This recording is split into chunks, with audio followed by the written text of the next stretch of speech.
All right, so get those platform shoes ready. Oh, yeah. Because today we're throwing it back to the era of disco balls and champagne dreams. Ooh. We're doing a deep dive into the legendary Studio 54. Love it.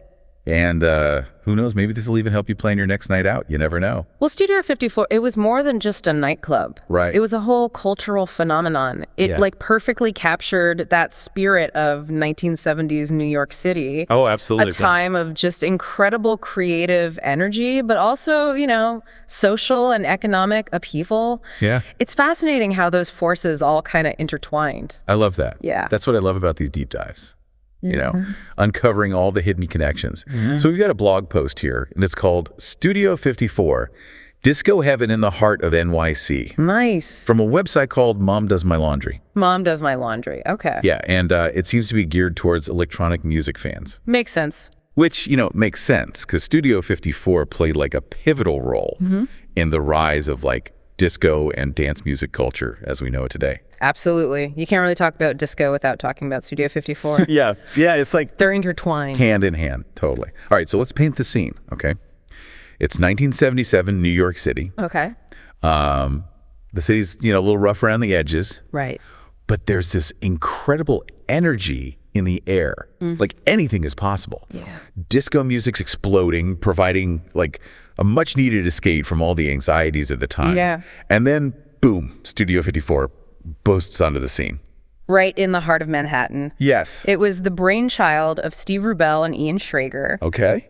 And they had this, you know, crystal clear vision. Yeah. They wanted to create the most glamorous, exclusive, anything goes nightclub the world had ever seen. Oh, I've heard stories about that velvet rope. Oh, yeah. It wasn't just about like having money. No. You had to have that certain something to get past the infamous doorman. That's what made it so legendary. Yeah. Rubell, he wasn't just looking for the, you know, the wealthy or, well-connected. Right. He was curating this mix of celebrities, artists, socialites, just beautiful people. Yeah. He wanted to create this atmosphere of just excitement and unpredictability. Yeah. A place where, like, social barriers could just melt away on the dance floor. See, that's interesting because it wasn't just a playground for the elite. No. I mean, Bianca Jagger riding a white horse through the club. Hold on. The ultimate image of extravagance. Yeah. But Mom Does My Laundry talks about how surprisingly diverse the crowd was, too.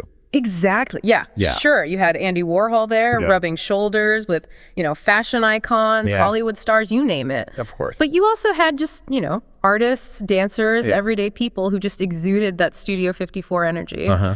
And Rubell, he was a master at like spotting that certain spark. Really? That unique quality that like transcended social status. Okay, so imagine this. You walk through those doors. Right. Get past the velvet rope. We made it. You made it. And you're immediately hit with what? Just a sensory overload designed to like transport you to another world. Think pulsating lights, a massive dance floor just throbbing with energy, performers in these outrageous costumes, Wow. and just music that makes you want to move. It was a feast for the senses. Yeah. Just a visual and sonic spectacle that perfectly captured the, you know, the excess and freedom of the era. Oh, I can almost hear the music now. Oh, yeah. And all those legendary parties, the champagne flowing, celebrities letting loose, Mom Does My Laundry, hints at some pretty wild stories. Oh, absolutely. Studio 54 had a reputation for, you know, hedonistic revelry that's still whispered about today. Oh, I bet. I mean, think about it.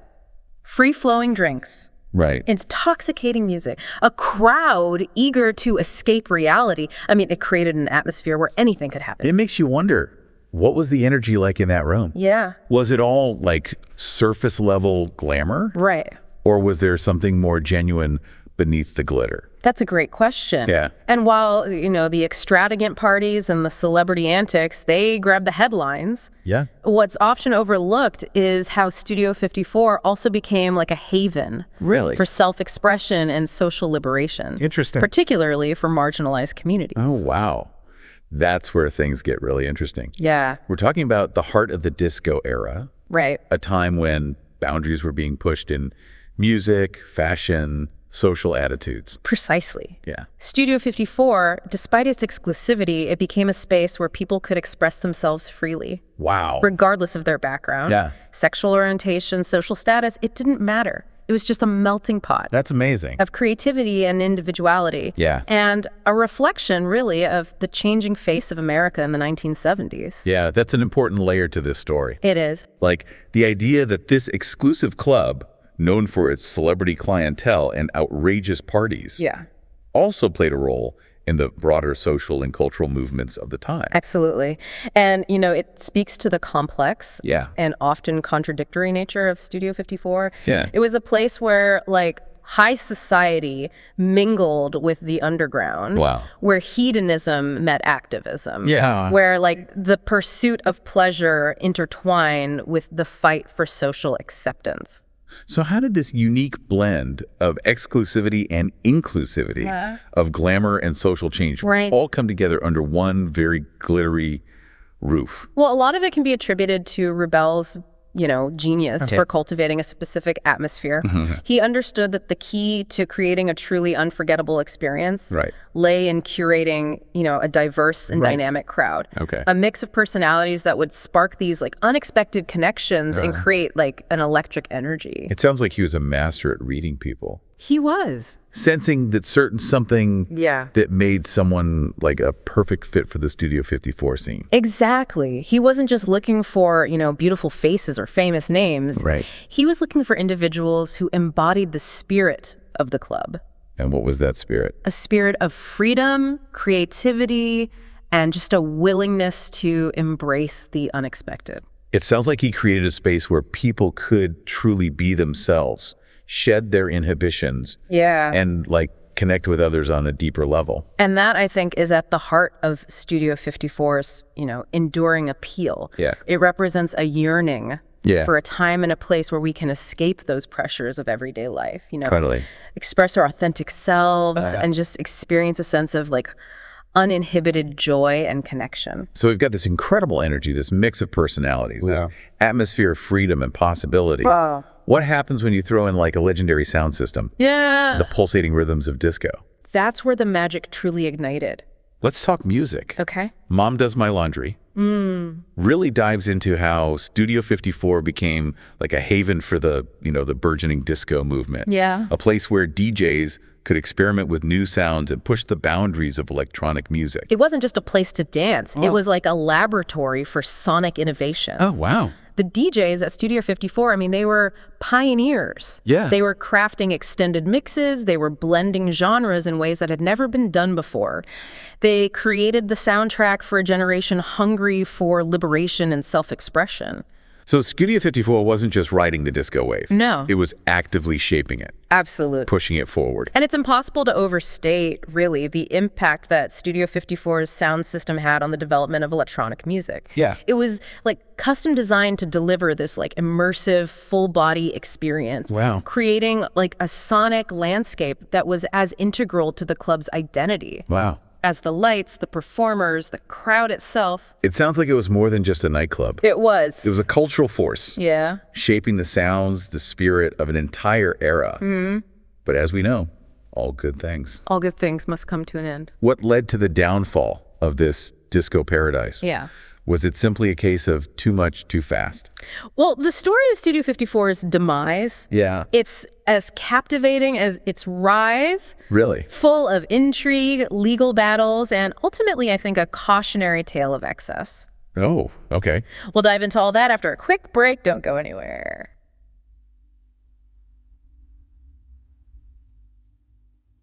Welcome back to our deep dive into the legendary Studio 54. You know, before we get into the club's downfall, which you've definitely piqued my curiosity about. Okay. I'm still kind of stuck on something. Oh, what's that?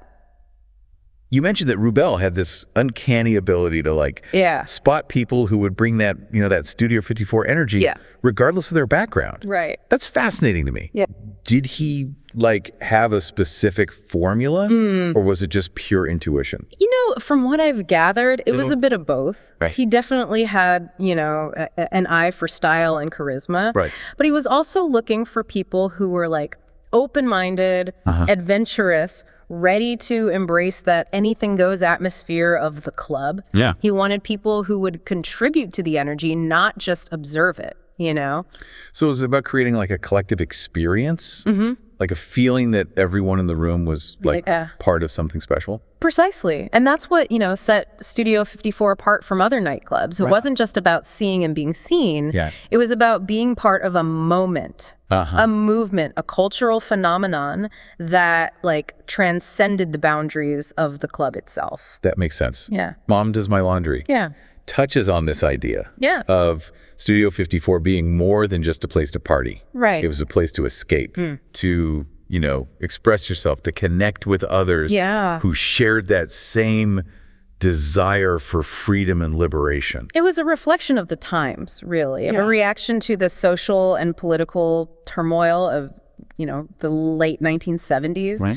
People were looking for an escape. Yeah. A place to shed their inhibitions, embrace the moment. Totally. The Studio 54, it provided that escape. Yeah. At least for a little while. But even escapes have their limits, right? Right. You mentioned earlier that Studio 54's story is ultimately like a cautionary tale. It is. What factors led to its downfall? Well, as with, many things that burn brightly, Studio 54's flame, it couldn't last forever. Right. A combination of factors contributed to its demise, including, financial mismanagement, legal troubles, and perhaps, a touch of hubris. Mom Does My Laundry hints at the legal issues without going into specifics. What can you tell us about that side of the story? Well, the club, it quickly gained notoriety. Yeah. Not just for its extravagant parties, right, but also for its, shall we say, liberal interpretation of the law. Okay. There were allegations of, tax evasion, drug use, even fire code violations. So the very things that fueled the club's wild reputation, the excess, the anything goes atmosphere, ultimately contributed to its downfall. Exactly. It's a classic tale of, too much of a good thing. Right. The same energy that made Studio 54 so intoxicating also made it unsustainable. It sounds like the club became a victim of its own success. The more popular it became, the more scrutiny it attracted, both from, the authorities and from the media. Precisely. Yeah. And as the legal pressures mounted, the club's magic, it began to fade. Right. That sense of freedom and abandon that had once defined Studio 54 was replaced by, a sense of paranoia and fear. So in December of 1980, less than 3 years after it opened, wow, Studio 54 closed its doors. For the first time. Yeah. Yeah, it was a dramatic end. Wow. To a whirlwind chapter in New York City's nightlife. And Rubel and Schrager. Yeah. They were convicted of tax evasion and sentenced to prison. Yeah, it's fascinating. It's wild. How quickly things unraveled. Yeah. 1 minute, you're hosting parties for the world's most famous people. Right. And the next, you're facing jail time. It's a stark reminder that even the most glamorous facades can crumble. And that sometimes the pursuit of pleasure can come at a steep price. It sounds like a Shakespearean tragedy set against a backdrop of disco balls and champagne. Perhaps there's a bit of that in every, great rise and fall story. The higher you climb, the harder you fall. But even though Studio 54 closed its doors in 1980, its legacy lives on, right? Absolutely. Yeah. The club's impact on, pop culture, fashion, music, it's undeniable. Yeah. It's become a symbol of an era, a shorthand for a time when, anything seemed possible. Right. At least on the dance floor. It's interesting to consider why Studio 54 continues to fascinate us. Yeah. Even decades after its closure. Right.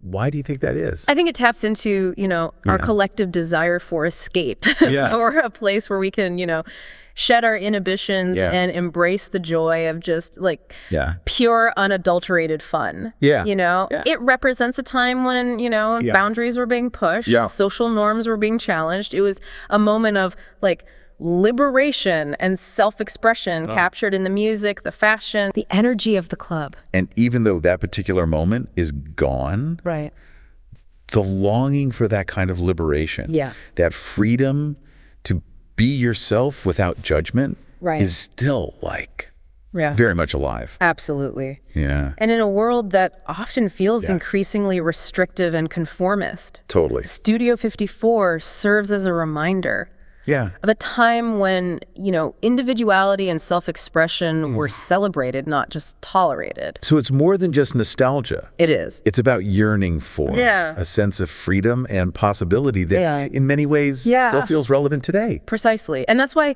Studio 54 continues to inspire artists, designers, musicians who are still finding new ways to reinterpret its legacy and capture that elusive spirit of uninhibited joy. It's amazing how a nightclub that existed for just a few short years could have such a lasting impact. It's a testament to the power of a moment, a place, and a group of people who came together to create something truly extraordinary. And even though the party ended, the memories, the music, and the legend of Studio 54 continue to live on. I do. Inspiring us to find, our own moments of freedom and create our own spaces where we can truly be ourselves. So as we wrap up this part of our deep dive, let's consider this. What makes a moment, a place, or an era truly iconic? Is it about the people, the events, the cultural context? Or is it something more like intangible? A spirit that captures the imagination, transcends time? We'll be back shortly to explore those questions and delve deeper into the legacy of Studio 54. Okay, so we're back. Yes, we are. And I'm still kind of thinking about that question you posed before the break. Oh.